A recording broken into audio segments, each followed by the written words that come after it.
The first time I caught her on camera, she was standing in my barn like she owned the place, arms crossed, face twisted up like she'd sniffed something awful. That's when I knew this wasn't just another HOA complaint. This was war. My name's Owen Fairley.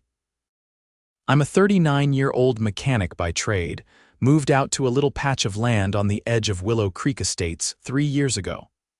I bought 5 acres and an old red barn that I spent every weekend restoring. Not for livestock or hay, I kept my project cars in there. 4 classic Chevys, each at a different stage of restoration. That barn was my piece. Then came Greta Olmey, the freshly self-appointed vice president of the HOA. She was exactly what you'd expect. Mid-50s, haircut stiff enough to cut steel, and sunglasses permanently perched on her head like a crown. She moved in 6 months ago and within 2 weeks was patrolling the neighborhood like a self-declared sheriff. "I noticed your structure out back," she said the first time she strutted up my gravel driveway. "You know, that red building, it's not listed on the HOA's shared property maps." "It's my barn," I replied, wiping grease off my hands. "Been here since the 50s. "It's on my deed." She chuckled like I'd told a joke. "Well, I'll be verifying that. We can't have unauthorized structures cluttering up the community aesthetic." Community aesthetic. Right, we were on the edge of the neighborhood and my property wasn't even fully in the HOA's jurisdiction. But Greta didn't care. She saw my barn as some kind of opportunity to expand her empire. 2 days later, I caught her inside the barn. I just pulled up from work when I saw the side door was open. I always locked it. Always. I grabbed my phone, walked around quietly, and there she was snapping pictures of my cars like she was building a case. "Greta," I barked. She froze, then turned around like she hadn't just broken the law. "Oh, Owen," she said sweetly, "you really should keep this open for community use. It's such a lovely structure, it could be our HOA clubhouse." "You broke in," I said, holding up my phone. "Say cheese." Her face went pale when she saw the red recording light. "This is HOA business," she snapped. "You're violating bylaws by fencing off shared property." "It's not shared, Greta. It's mine, and now I've got you trespassing on camera. I'd leave now." She stormed out, muttering something about how this wasn't over. She was right about that, but not in the way she hoped. That night, I pulled out every document I had: deed, property survey, even the original township boundary sketches. Then I set up 2 more security cameras, one inside the barn, one facing the driveway. Because if Greta Olmey wanted a fight, I was going to bury her in evidence. The next morning, an official-looking envelope was taped to my front door. No postage, no return address. I peeled it off and opened it right there on the porch. Inside was a photocopied notice of HOA Property Integration Review, filled with legal-sounding nonsense claiming that my barn was now under review for community designation pursuant to Clause 14B. There was no Clause 14B in the Willow Creek Estates bylaws. I checked twice. But what got my attention was the last line. "Any further restriction of access to the structure during review period may result in fines or legal action." She was trying to force her way in again, this time with fake paperwork. I drove straight to the county clerk's office.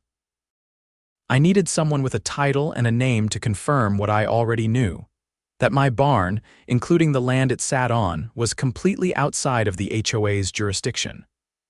The clerk, a guy named Neil with a mustache as long as his patience was short, pulled up the digital parcel maps. He pointed with his pen. "HOA line stops here. You're over here. They've got no legal authority on your lot. If someone's telling you otherwise, they're lying." I took screenshots, printed copies, and asked Neil to notarize a duplicate of my parcel boundaries. He did, barely looking up. "You're not the first to deal with them," he muttered. By the time I got home, 2 orange cones had been placed at the end of my driveway, along with a plastic chain strung between them. A laminated sign hung from the chain: "Temporary HOA access for community review, do not remove." Greta was escalating. I cut the chain with my bolt cutters, tossed it in the bed of my truck, and drove straight to the sheriff's office. Trespassing was one thing. but impersonating a legal authority, forging notices and obstructing access to private property? That was criminal. Deputy Lorraine didn't need much convincing. I showed her the security footage of Greta in the barn, the fake notice, and the new obstruction at the driveway. She leaned back in her chair, arms folded. She's impersonating a municipal authority. That's a felony if she sent this under false pretense. I'll file a report but keep recording. If she steps foot on your land again, call us directly. I gave her a copy of the footage and got a case number. Things were no longer just personal, they were legal. That weekend, Greta hosted an emergency HOA meeting in the cul-de-sac near the main entrance. I wasn't invited, but my neighbor Maddie was. She came over afterwards, furious and tapping her phone screen like it owed her money. "They're planning to adopt your barn as a community feature," she said. "Greta told the board you failed to register a non-residential structure during your move-in inspection. She's calling it a paperwork omission and says it voids your private claim." I nodded slowly. "Did anyone ask for proof?" "Of course not. She talks like she's reading from a legal textbook. Half of them just nod along." Maddie angled her phone so I could see the video. Greta stood in front of a folding table flanked by 2 board members. Her voice was theatrical. "This isn't about one man's barn. It's about protecting the harmony of our community. When one homeowner refuses to follow protocol, it sets a precedent." I paused the video. "That's defamation, and she's doubling down on a lie." Maddie glanced toward the road. "I've lived here for 12 years. I've never seen anyone try something this bold. You're not the only one who's had problems with her. People are just afraid to speak up." That gave me an idea. I spent the next 2 nights drafting a letter, not to the HOA, but to the residents. I included images of the deed, the parcel map, the notarized documents, and a timeline of Greta's actions, all backed with timestamps and photos. I titled it, "A Public Statement of Facts Regarding My Property and HOA Overreach." Then I printed 40 copies and hand-delivered them to every mailbox on my street and the one beyond. By Monday, I couldn't walk to my truck without someone waving or giving me a thumbs up. Turns out nobody liked Greta. They just didn't realize how deep her manipulation had gone. She'd been rewriting the rules, forging citations, even threatening fines that had no legal teeth just to keep control. Tuesday morning, I got a call from Deputy Lorraine. "She's filed a counter-complaint," she said. "Claimed you harassed her with unlawful surveillance and unauthorized distribution of community documents." I laughed. "That footage is from my property, with visible warning signs. And the documents were mine. She's pushing for a civil injunction. We'll see if it holds. But we're also moving forward with charges fraud, trespassing, and impersonating an official. The DA's office wants to talk to you." By the time I arrived for the meeting, the deputy DA already had Greta's fake notice and the driveway sign laid out on the table. He asked a few questions, copied my files, and handed me a folder. "If she contacts you again directly, let us know. We've issued a cease and desist order. Any violation will be considered harassment." That should have been the end of it, but Greta wasn't done. That Friday, someone filed a permit request with the county zoning office to reclassify my barn as mixed use. It was signed with my name, but the handwriting didn't match mine, and the email on the form wasn't mine either. I drove straight to the zoning office with my ID and a copy of the cease and desist. They canceled the request on the spot and flagged the account for potential fraud. The clerk looked up from her screen. "You'd be surprised how often this happens with HOA board members trying to rezone homes they don't own. But this level of forgery, that's new." Turns out, Greta had used a fake email account to impersonate me. She'd even attached a digitally altered copy of my deed with a fake signature. That bumped everything up to a whole new category: felony forgery and attempted property fraud. This time, the sheriff's department didn't just file a report. They issued a warrant on Sunday afternoon. A cruiser pulled into her driveway. I watched from across the street as 2 deputies walked up to her door.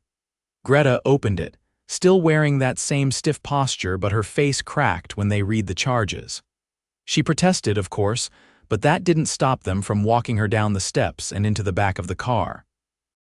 The next HOA meeting was the quietest one in neighborhood history. No folding tables, no podium, just a small group of residents unsure of what came next, but it didn't stay quiet for long, because I had a plan. And it involved making sure nobody like Greta ever got that kind of power again. By the following week, Greta Olmey's formal charges had been filed with the county. Impersonation of a public official, criminal trespass, falsifying government records, and attempted fraudulent property transfer. The HOA board tried to act like they had no idea what she'd been up to, but they weren't fooling anyone. Especially not me. I'd spent the last several days sorting through a flood of emails and notes from neighbors, some of them sharing their own run-ins with the board, others asking how they could help. It was clear now. Greta had been the face of the problem, but the rot went deeper. On Wednesday morning, I received a certified letter from the HOA's acting president, a man named Paul Trenton. He'd taken over after Greta's arrest, claiming he was committed to restoring decorum. The letter was a formal invitation to a reconciliation session scheduled for the upcoming Saturday. It was being held at the local community center and was described as a chance to mend misunderstandings between the board and affected members. I wasn't buying it, but I RSVP'd anyway. Something told me they weren't done trying. That night, I met with a local attorney named Claire Devlin, recommended by Maddie's cousin, who'd used her during a zoning issue the year before. Claire had a way of listening that made you feel like every word counted. I handed her the entire folder of documents, including the new letter. "They're trying to minimize liability," she said, flipping through the papers. "This session isn't about reconciliation, it's about damage control. If you attend, I recommend recording it public venue, no expectation of privacy." I nodded. "What are the odds they knew what Greta was doing?" She raised an eyebrow. "Let's find out." Saturday rolled around gray and humid. The community center was one of those old brick buildings with echoing floors and the faint smell of floor wax. I arrived early and took a seat near the back. One by one, other residents trickled in, some wary, others curious. By the time the meeting began, more than 50 people had shown up. Paul stepped up to the podium in a navy blazer that still had the store tag loop on the sleeve. His voice was syrupy, but his eyes moved too quickly, scanning the room like he was waiting for someone to interrupt. "We're here today to acknowledge the recent disruptions within our community," he began. "We want to assure you that the HOA board had no prior knowledge of Miss Olmey's independent actions." A woman in the second row raised her hand. "Then why did you sign off on those citations she issued last month? The ones with her signature and HOA letterhead?" Paul hesitated. "Those were rubber-stamped during a period of delegation. Greta was handling temporary enforcement duties." Claire, seated beside me now, leaned forward and whispered, "That's not how delegation works in an HOA. They're liable." Another hand shot up. This time it was a man I recognized from the subdivision's north edge. "Greg, I think. You fined me $300 for having my work truck parked in my own driveway overnight." Greta said the board approved it. Paul's jaw tightened. "We're conducting a full review of all fines issued during Miss Olmey's tenure. If errors were made, they'll be addressed." I stood up. "Then let's talk about the errors. Like forging zoning applications in my name, like entering my barn without permission, like attempting to reclassify private property as communal without a vote, a hearing, or even a legal mandate." The room turned quiet. Paul cleared his throat. "That's currently under investigation. We are cooperating with law enforcement because you were forced to," I interrupted. "Not because you volunteered anything, and I'm guessing you didn't expect Greta to get caught." Someone clapped once, then again. A few more followed. Paul raised his hands. "Let's maintain order. This is a community dialogue, not a courtroom." "Funny you say that," Claire said from her seat, standing now. Because if this board continues to deny responsibility, you're going to find yourself in one. My client is filing a civil claim for defamation, attempted property seizure, and emotional distress resulting from criminal misconduct enabled by this board's negligence. That shut Paul up. He stepped back from the podium, face pale. After the meeting, a small group gathered around me in the parking lot. Some were angry, others just tired. A nurse named Trina told me Greta had once tried to fine her for leaving her porch light on during daylight savings. A retired vet named Earl said the board had mailed him a warning for having an American flag that was too large during Memorial Day weekend. All of them had stories. All of them had been quiet until now. Together, we formed a committee independent of the HOA. Our goal was simple: transparency and reform. We drafted a petition to audit the HOA's finances, bylaws, and enforcement history. Within 72 hours, we had over 200 signatures. The pressure worked faster than I expected. The county auditor's office reached out to me directly, asking for a statement. Apparently, the forged zoning application raised red flags, and now a full audit had been triggered not just of the HOA, but of their financial transactions for the past 5 years. That's when the real dirt came out. Turns out, Greta hadn't acted alone. Over a dozen fines had been funneled into a special projects account that didn't exist on official HOA tax filings. That account had been used to pay for everything from catered board luncheons to a landscaping contract awarded to Paul's brother-in-law, the same guy who'd been paid to install artificial turf in front of the clubhouse, then never showed up. The county filed charges against both Paul and the treasurer, a woman named Doreen, for embezzlement and tax fraud. They were arrested within the week. At the next emergency election, I was nominated for interim board president. I didn't want the job, but I accepted. Not because I wanted power, but because I knew exactly how dangerous it was when the wrong person got it. Our first act was to dissolve the enforcement committee entirely. No more random citations. No more secret meetings. We opened the books, published every board decision online, and rewrote the bylaws with a local mediator watching every line. As for my barn, it's still standing, still red, still mine. Only now it's more than a hobby shed, it's become a symbol.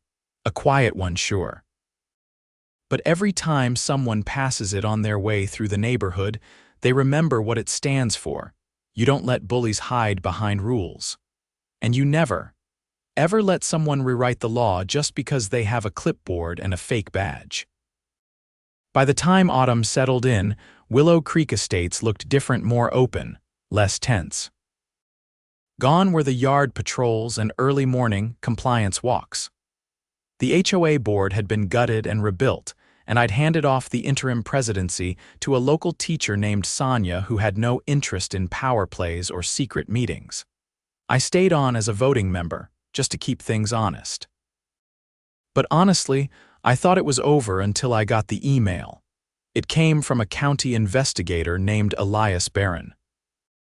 He asked if I had time for a meeting about an overlapping investigation involving Willow Creek Estates HOA leadership and a larger real estate fraud inquiry. I met him at the county courthouse in a plain room with beige walls and a buzzing light overhead. Elias had a thick file already open on the table when I walked in. "This is going to sound familiar," he said, tapping the folder, "but it's bigger than what we originally thought." I leaned forward. "How much bigger?" He pulled out a property map not just of Willow Creek Estates, but a good chunk of surrounding neighborhoods. Red outlines marked certain properties, including mine. Greta wasn't just freelancing with your barn. She was part of a scheme to manipulate community boundaries to reclassify properties as communal or under review, then sell easement rights to third-party developers. I stared at the map. She tried to sell off land she didn't own, not directly, he said. But she'd submit false documentation to the county, sometimes zoning requests, sometimes plat amendments. The idea was to create a paper trail that made it look like the HOA had authority, then sell access permits to landscaping or utility companies under the table. And the buyers never checked. They didn't want to. A few of them are in on it. That's what we're digging into now. But your case that barn was the first time someone had airtight documentation and footage of the trespassing. That's what cracked this open. I sat back, trying to grasp the scale. So what happens now? We've got indictments pending against 4 more board members, 3 from your HOA, 1 from another in Westbrook Pines. But we need your testimony to confirm the sequence of events, especially the forged zoning application. I agreed on the spot. The grand jury convened 2 weeks later. I wasn't allowed to sit in on the full proceedings, but I was called in as a witness for a full morning. Elias had already prepared the exhibit's printed emails, photos of the forged documents, and a digital copy of the security footage showing Greta inside my barn. I stuck to the facts. I described the first time she approached me, the fake notice, the driveway obstruction, the forged zoning request, and the arrest. I only added one thing that hadn't come up before. She told me the barn would be better used as a shared space. But I think that was just her way of justifying the land grab. She knew it wasn't hers. She just figured no one would challenge her. The judge nodded once, expression unreadable. By the end of the month, the grand jury issued indictments not just for the former board members, but for 2 county employees who'd signed off on the fraudulent filings. One of them had processed Greta's fake permit without verifying the applicant's identity. The other, a junior planner, had received consulting fees that were never declared on his financial disclosures. The news hit the local press hard. Headlines included terms like HOA land scam exposed and fake permits, real money. Suburban power play unravels. Reporters started showing up at Willow Creek Estates, hoping to interview neighbors. Most of them declined, but Maddie agreed to speak on camera. She described the fear people felt when Greta was in charge and how quickly intimidation had become routine. She made you think you had no choice, Maddie said in the interview.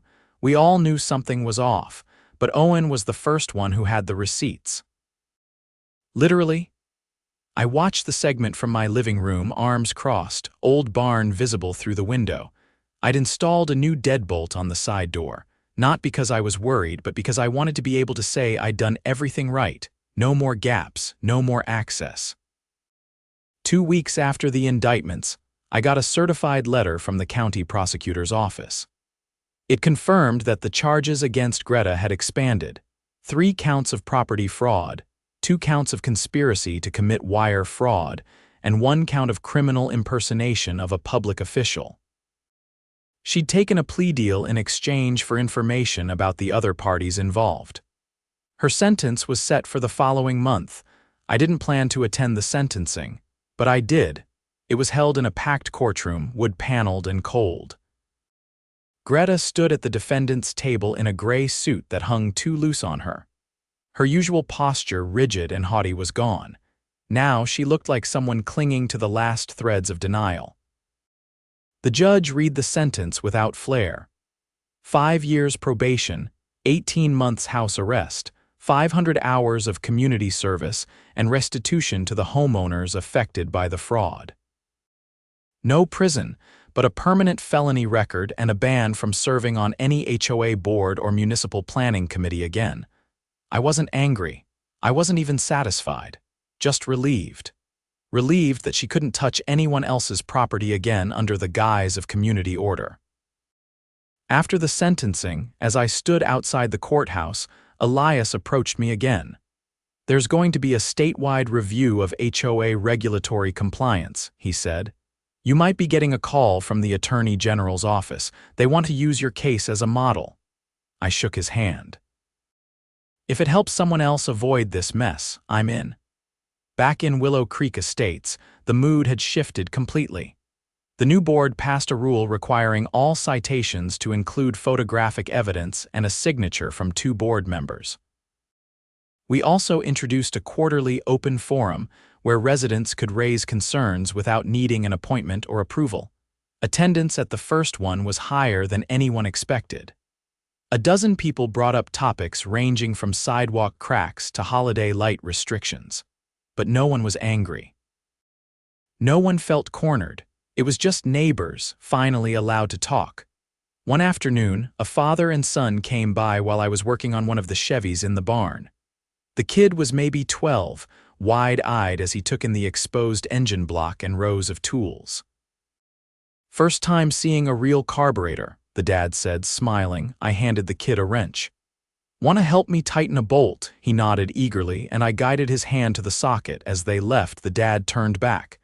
"Glad you kept this place yours. Would have been a shame to lose it." I nodded once. "Yeah, some things are worth standing your ground for. Not because I needed to win, but because I needed to prove that even in the quiet corners of a suburban neighborhood, the rules still matter, and sometimes it takes the right kind of noise to make sure they're followed."